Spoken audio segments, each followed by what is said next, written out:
السلام عليكم ورحمة الله تعالى وبركاته. مرحبا بكم معايا في كوزينتي. كنتمنى هذا الفيديو يلقاكم بخير وعلى خير بأحسن الأحوال يا ربي. نبداو بالصلاة والسلام على سيدنا رسول الله. اليوم فيديو جديد، وصفة جديدة، وصفة ماشي طياب، هذا ماشي شي حاجة د الماكلة، يعني شي حاجة مختلفة.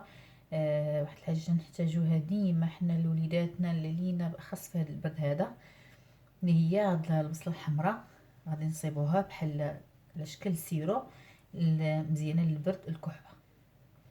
هاد الوصفه البنات راه زوينه زوينه زوينه، واخا نهضر لكم عليها تنعيا ما غنعطيهاش حقها، تتجربوها ان شاء الله الرحمن الرحيم. اللي عنده مشكل بحال هكا وليداتها وتيمرضوا ليها في هذا البرد وتيبقاو كحبوا وتيبقاو نيفهم عامرين، كيتحس بالصدر ديالو عامر، كنصحهم يديروا هاد الوصفه هذه ديال البصله الحمراء.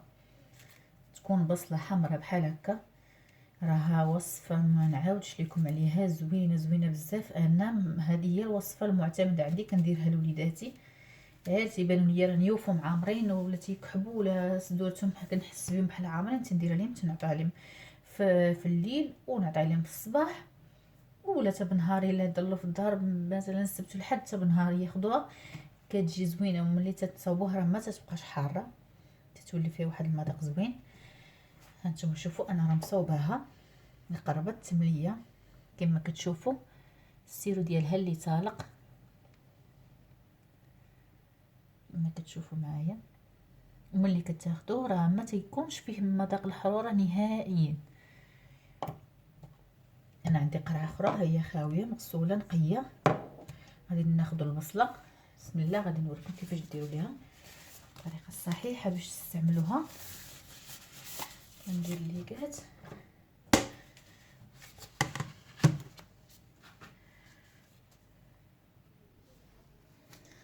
غادي نجيبو البصله كما شفتوا، ناخذ واحد الاناء باش ملي نقيوها نحطوها فيه، وما نغسلوهاش البنات، يعني نقيوها ما نغسلوهاش، ناخذوها بحال هكا نحيدوا ليها دوك القشرات الفوقانيه، نحاولوا غير نمسحوها لا تكون فيها شي غبره ولا شي حاجه صافي. انا ما كنغسلهاش، كونوا متاكدين البنات ما تغسلوهاش صافي. نقشروها، نحاولوا ما نحيدوش ليها هذا الراس كامل باش تبقى شاده لينا مزيان، يعني نكونوا كنقطعوا فيها. نقيوها دولي غير الجلفه الفوقانيه صافي، ما نحاولوش نضعفوها بزاف، لان هادوك الجلفات الفوقانيين هادوك هما اللي فيهم كلشي كاع الفوائد ديال الشمس مستافدين منهم. بحال هكا ما نغسلوهاش البنات، ملي نقيوها بحال هكا ما نغسلوهاش. شفتوا اليدين ديالي كيفاش بقاو؟ ما نغسلوهاش، نخليوها بحال هكا كلشي ليها.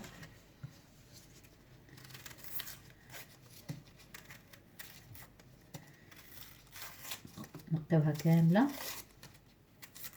هاد الوصفه الصراحه البنات انا بغيت توصل اكثر شيء للناس اللي في العروبيه، الناس اللي ما عندهمش استطاعه باش فين ما مرض ليهم ولدهم ولا بنتهم تيهرطوا يجيبوا الدواء. هاد الوصفه خصها توصل لهم لان هما محتاجينها اكثر. البصله طبعا كتواجد في اي بيت، واخص في المغرب تنعرفوا البصله ديال المغرب راه زوينه وحسن من ديال هنا ديال برا، لانها فيها واخده الشمس بزاف، يعني كتكون احسن من هاد البصله هذه. هاد الوصفه انا بغيتها توصل فعلا للناس ديال العروبيه والناس اللي ما يقدروش فين كما قلت فين ما مرضوا ليهم وليداتهم يهبطوا ياخذوا السيرو ولا ياخذوا الدواء ديال الكحبه. صراحه راه هاد الوصفه مفيده، واللي يوصلها ليهم بحال هكاك الناس اللي ما عارفينهاش طبعا، لان هاد الوصفه قديمه انا عطاتها لي واحد السيده اللي كانت امها كتستعملها لي مهميه صافي. دابا من بعد ما نقينا هادو نقيهم كاملين صافي. من بعد ما غسلتها نقيتها كامله، غسلت يديا تكون لصقت فيه شي حاجه تقريبا من الجلفه، شي عود ولا شي حاجه. غسلت يديا، بسم الله. غنجيبوا القرعه ديالنا، غادي نحلوها نحطها هنا كما كتشوفوا معايا، وغادي نبداو نقطعوا في البصله. شوفوا معايا كيفاش غادي ندير ليها. راه هاد الطريقه هذه راه كما قلت لكم راه قديمه، عطاتها لي صاحبتي اللي معاطيها ليها امها، ما كانت كديرها لوليداتها، دابا المرا مسكينه الله يرحمها ماتت، البنات بقاو تيستعملوها وعطاتها ليا كما شفتوا دوائر بحال هكا.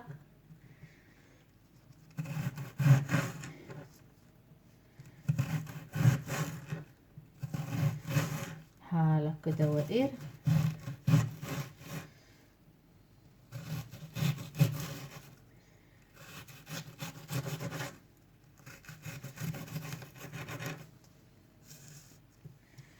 جيبوا الاخرى حتى هي نقطعوها دوائر، نبداوها من هاد الجهه الغليظه.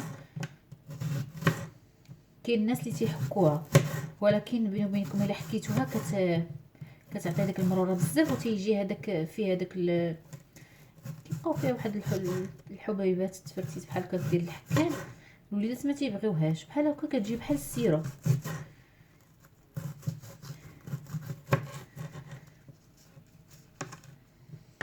نوريكم السيرو ديالها كيفاش كيولي ملي ما تنديروا فيها لا ما لا والو. هانتوما شوفوا السيرو ديالها كيفاش تيولي ملي كتبات او تبقى غير ساعه، غير ساعه راه كتطلق السيرو ديالها. هانتوما شوفوا وهاد السيرو راه حلو زوين ماشي حار ولكن ملي في نفس الوقت ملي تاخذوه تحسوا بواحد الحرقه في البلاصه فين كتكون الكحبه جات الحلاقه من تما كتبقى تهبش، ولكن هذيك مزيانه بحال هكا اللي كتعالج لينا البلاصه ديال الكحه ديالنا. هانتوما شوفوا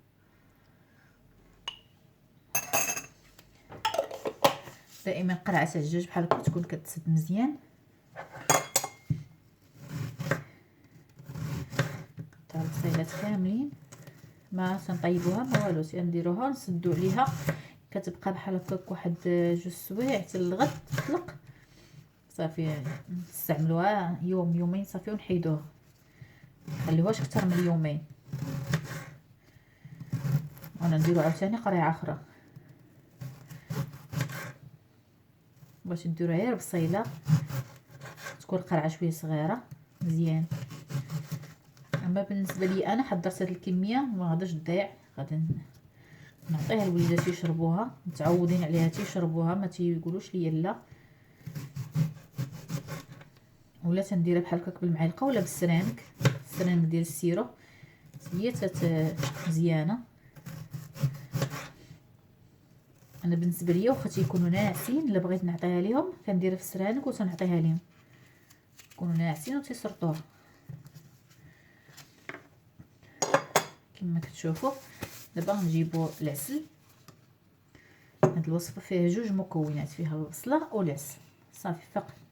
العسل يكون من نوعيه جيده، العسل هذا واخدينه حنا من عند الفلاح كيربي النحل وتيعصرو. العسل نوعيه زوينه. غادي نحلو العسل بحال هكا، غادي ناخذ معلقه. في الاول غادي ندير دوك الدوائر ديال البصله كما كتشوفوا، نديرهم لتحت باش يكون الفيديو واضح. البصله غنديرها بحال هكا لتحت، غندير عليها واحد المعلقه بحال هكا ديال العسل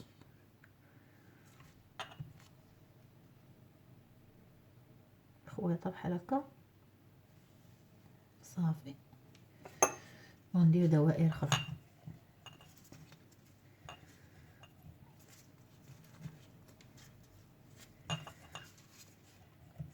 صافي، وندير عاوتاني معلقه اخرى ولا نص معلقه ديال العسل. متكتروش بغينا تجينا الماء ديال البصله اكثر، خطير بحال هكا ديال البصله ديال العسل عفوا.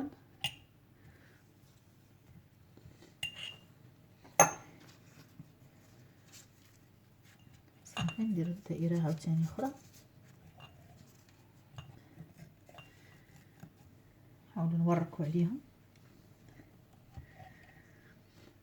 ندير عاوتاني بحال هكا العسل، نستمروا بحال هكا تنعمر القرعه مزيان. غير تسدوا عليها ما تدوز واحد الساعه ولا هكاك تلقاوها طلقت الماء. دي مشكله ديال الناس اللي بزاف ولازم تيبقاو يكحبوا وتياخذوا لهم السيرو لا رسول كحبوا ما كتبغيش تحيد. ولكن هذه راه وصفه صراحه راه خطيره زوينه بزاف بالنسبه للوليدات الصغار. وتا الكبار حتى حنا تنستعملوها الصراحه. حتى حنا الا كانت فينا البرد بحال هكا تناخذوا منها، غير كما قلت لكم ما تخليوهاش بزاف، يومين صافي وحيدوها، يومين ما تفوتوهاش فيه وحيدوها وديروا قرعه اخرى عاوتاني. غير لوحوا هادشي اللي فيها، غسلوا القرعه وعاودوا نستعملوا نفس القرعه. ديروا بحال هكا عاوتاني دوائر. من الاحسن تجي القرعه عامره بصله، كما شفتوا راه كتهبط. انا هذيك القرعه راه كانت عامره وحتى هي كتطلق في الماء ديالها وهي كتهبط. القرعه تقريبا تتولي فيه النص هابطه.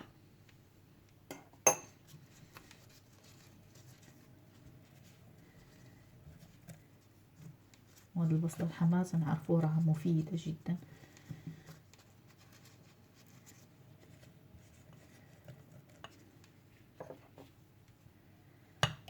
صافي نستمروا بحال هكا، عمروها مزيان، حاولوا ندكوها في 20 نقلبوها نلقاوها عامره عامره ما داكشي اللي بغينا. داك السيرو ديالها نبقاو ناخذوا نتكيو القرعه من الجد كما قلت لكم، راه غادا تهبط ما غتبقاش بحال هكا عامره. صافي وناخذوا ونعطيو لوليداتنا نجربوا حنايا. الناس الكبار تما مزيانه ليهم، كتنفس الصدر ديالك ولا كتحس بالنفك الا كان عامر مسدود كتنفسو. صافي هادشي عمرت، هادشي ما غنلحقش ليه. دابا غندير واحد 2 معالق بحال هكا ديال العسل، واحد الكميه مهمه كما كتشوفوا ديال العسل.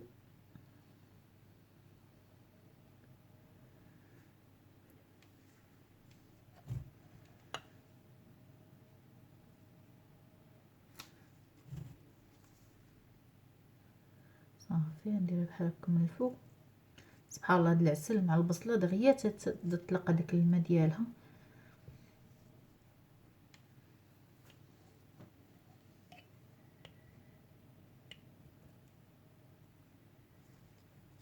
كما قلت لكم انا كنتمنى هذا الفيديو يوصل للناس ديال الباديه، يوصل لهم صراحه بحال هكا، ولا شي حد اللي تيعرف الناس ديال الباديه يقولوا لهم يهضروا لهم على هاد البصله هذه والفوائد ديالها بهذه الطريقه هذه يستعملوها. صافي دابا غنسد عليها مزيان وغادي نخليها.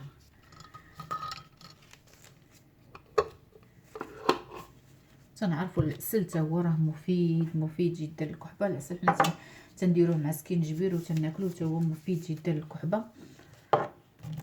كما كتشوفوا هي هذه الوصفه ديالنا ديال اليوم. كما قلت لكم عيا ديروها جربوها ما غتندموش عليها. وصفه سحريه وطبيعيه المهم طبيعيه 100%. هانتوما شوفوا الماء اللي بدات كتطلق، انا هذه درتها البارح في الليل وعطيت منها للدراري الصباح. هانتوما شوفوا كيفاش عفوا شفتوا الماء اللي فيها. كنتمنى تجربوها وكنتمنى ديروها البنات وتديروها لوليداتكم وتقولوها الناس اللي ما عندهمش بحال هكا الانترنت ما كيقدروش يتفرجوا يشوفوا بحال هاد الفيديوهات هادو مهمين خصهم يتشافوا الصراحه.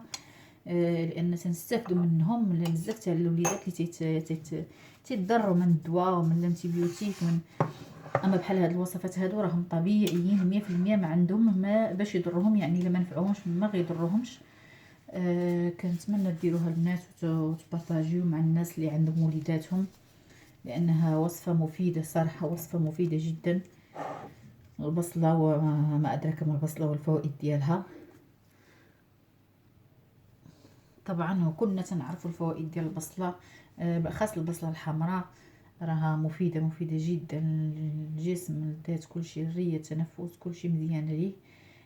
كنتمنى كما قلت لكم تبارطاجيو هذا الفيديو يوصل للناس الباديه اللي ما تيقدروش يشريو الدواء لوليداتهم فين ما عياو فين ما بداو تيكحبوا. وكنتمنى يعجبكم هذا الفيديو وتستمتعوا نتوما كتشوفوا فيه وتطبقوا هذه الوصفه، راها طبيعيه 100%. غير ديروها راه هذه يعني انا وليداتي كانوا صغار تزادوا ولاد 8 شهور وكان عندهم مشكل ديال التنفس، وملي خرجنا من السبيطار كنت كنعطيها لهم الا كحبوا ولا ضربوا من برد تنعطيها لهم صراحه زوينه ما تيوقع والو الوليدات. وكنتمنى تعجبكم هادشي نقول لكم، وتنتمنى توصلوها كما قلت لكم الناس ديال الباديه. وشكرا، والى الفيديو القادم ان شاء الله.